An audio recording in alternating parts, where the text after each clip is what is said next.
उसमें अरूफ साहिबा की डेट हुई है 8 अक्टूबर, और 7 की भी डेट उनके साथ ही प्रॉबेबली जारी। तो फिर हमने रिक्वेस्ट करके तो ऑनरेबल कोर्ट को कि ये रिक्वेस्ट के इसको शॉर्ट फरमाया जाए, क्योंकि वो पोस्ट टेस्ट बेल है, 7 की ये प्रीवियस बेल है।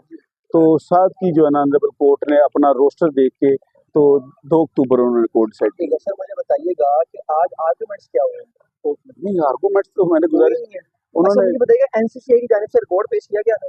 जी मैं अर्ज कर रहा हूँ ना, उनके रिप्रेजेंटेटिव पेश हुए थे, तो उन्होंने जब डेट की रिक्वेस्ट की है तो फिर उसके बाद आर्गूमेंट्स और बाकी चीजें तो फिर पेंडिंग होगी ना। ठीक है उस्मान भाई, ये भी बताइएगा कि डिक्की के जो मैनेजर कहा जा रहा था उसका केस कितना डिफरेंट है और डिक्की का केस कितना डिफरेंट है? उसमें हेल ऑफ डिफरेंस है, वो तो बड़ा क्लियर है हेल ऑफ डिफरेंस उसमें। देखिए वो जो 7 के जो मैनेजर थे, क्या नाम था उनका? सुबहान सुबहान सुबहान शरीफ। सुबहान जो है ना, वो एक तो ये है कि वो डॉक्यूमेंटेड 7 के मैनेजर नहीं थे, ठीक है जी। कोई उनका आपस में एज एन एम्प्लॉय और एम्प्लॉय कॉन्ट्रैक्ट नहीं था उनके आपस में, नंबर 1। नंबर 2 ये है कि उनके ऊपर एनसीसी की तरफ से इल्ज़ाम दिया था कि परहैप्स उन्होंने 7 का और बाइनामो शायद ऐप है, उसका को उन्होंने आपस में कोई एग्रीमेंट या कॉन्ट्रैक्ट करवाया। ये भी इल्ज़ाम थ्रू मीडिया जो हमारे इल्म में आया है, और उसका भी कोई एविडेंस नहीं मेरा ख्याल है शायद आ सका रिकॉर्ड में।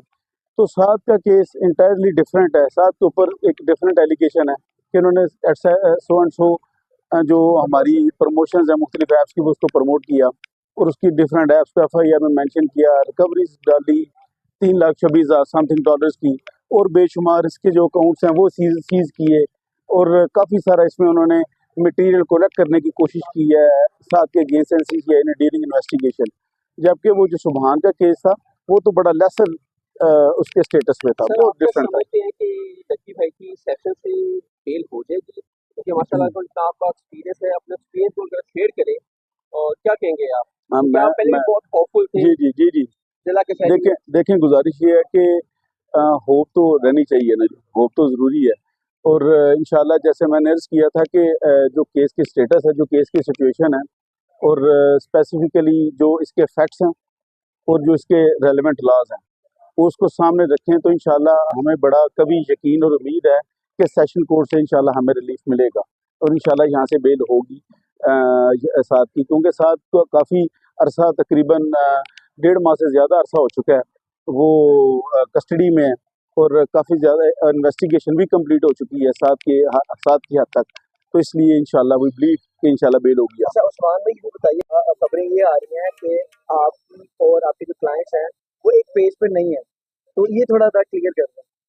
मेरा ख्याल है कि ये स्पेकुलेशन चलती हैं, ज़ाहिर है बेल थोड़ी सी डिले हुई है, तो इस हवाले से मुख्तलिफ स्पेकुलेशन अपने अपने अंदाज से लोग अंदाज करते हैं। तो जो वकील कोई भी होता है, कौंसल होता है, वो तभी तक अपने क्लाइंट की नुमाइंदगी कर सकता है जब तक उसको क्लाइंट को अपने कौंसल पर एतमाद हो, बिलीफ हो। अगर बिलीफ नहीं है तो there is no advocacy, there is no representation. तो क्लाइंट मेरे साथ खड़े हैं, ठीक है, meaning thereby if they have a trust upon me, और हम लोग एक पेज पे हैं।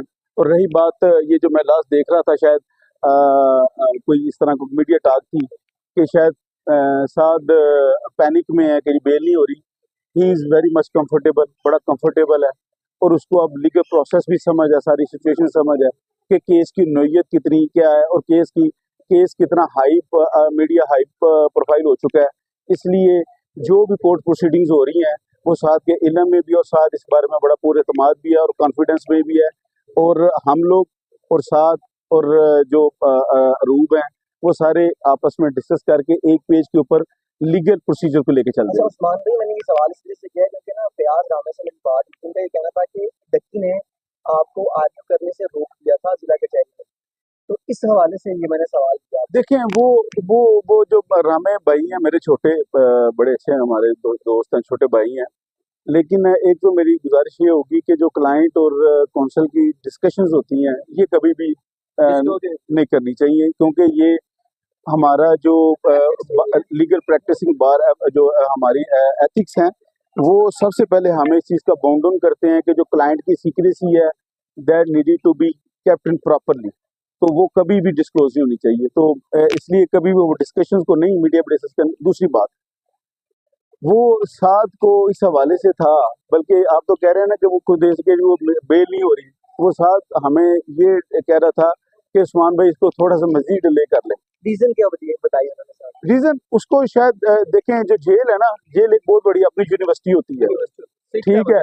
उधर बंदा बहुत कुछ नए कानून भी सुनने को मिलते हैं, नए ज़ाब्ते भी सुनने को मिलते हैं, ठीक है जी। तो उसको ये था कि शायद जितना मेरा हाई प्रोफाइल केस है, शायद जितनी अर्ली मुझे रिलीफ शायद ना मिल सके, इसलिए शायद साथ की ये थी कि उस्मान भाई इसको साहब इसको थोड़ा सा उस्मान सा वेट कर लें। लेकिन हमारी जो अपनी स्ट्रैटेजी है, जो उनसे डिस्कस भी की, और सारी इस चीज़ पे ही इज़ प्रॉपरली कन्विंस्ड कि हमें अपने फोरम जो हैं उनको अवेल करना चाहिए इन टाइम। उस्मान भाई, ये हमेशा बात होती है 3,24,000 समथिंग डॉलर, तो एक इन्फ्लुएंसर के लिए कितना मुश्किल होता है जब वो 10 साल से काम कर रहा हो, उसके अकाउंट्स में से इतनी अमाउंट करना कोई बड़ी बात नहीं है।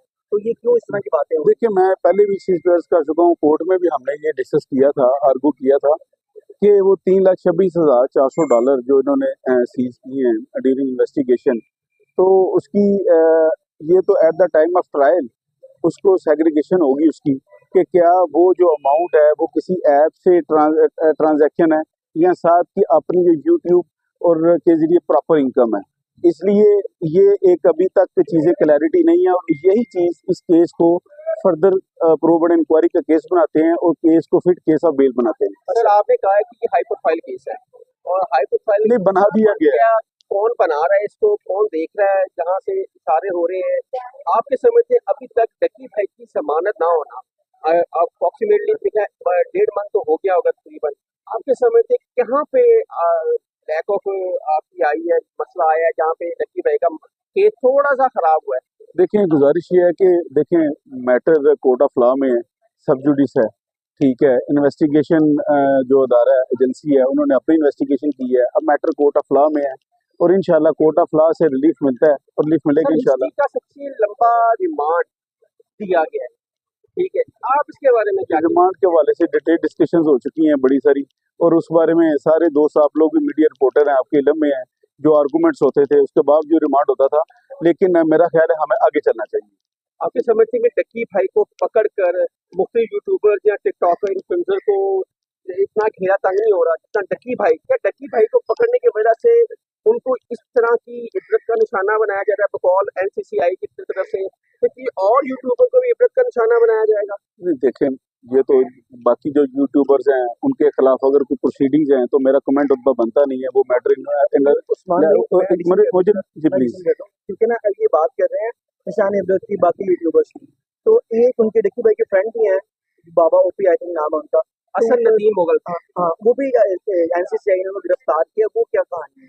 देखिए, मैं फिर दोबारा अर्ज कर रहा हूँ कि मैं अपने क्लाइंट की हद तक तो आपको इसमें कमेंट कर सकता हूँ, बाकी जो अदरवाइज को कोई बंदा अरेस्ट हुआ है या किसी का प्रोसीडिंग्स है, इंक्वायरीज है, तो वो एजेंसी के रेलिवेंट चीजें हैं, तो मैं उसमें कमेंट कैसे कर सकता हूँ? लॉ तो बड़े देखते हैं, इंटरपोल के थ्रू बंदे को लाया जा सकता है।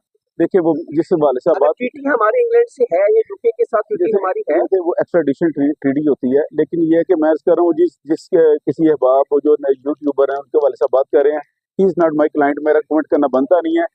साथ के हवाले से मैंने इन्फॉर्मेशन वकील ने उन्होंने कहा कि आएंगे तो मुझे भी दसना।